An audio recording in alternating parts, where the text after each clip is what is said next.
Ka New Nong Stoin Sport Social and Cultural Club. Kala penkre ban beteng biang e kijing elek kai jong kalumpung Invitation Knockout Football Tournament haka arpsan terik luber kata hadin kijing pensenge ni kidau bam lakiar. Kajing ikun ke Bansalong haka arpsan terik kandai kijing ikun semifinal ke Baar. Hapadeng ka kenhon jong ka Peerless FC na Kolkata persya ka kenhon elek kai jong ka Ribhoy United.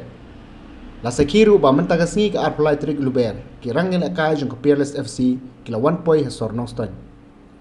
Nakliang jong ketika kenhon na Kolkata kalawan ya lamru laingut kirang ilak kai bari ni kido yong na kebantaban penklanya laga jong kenhon kumta nakliang jong ke NNSS and CC sasisin ka khot ka weri pajba ban wan saki te jing yakun semifinal hapreng kita gi art liki kenhon ban lakmi lentiru baga jing ilak kai klempep kan long ka bitanat ba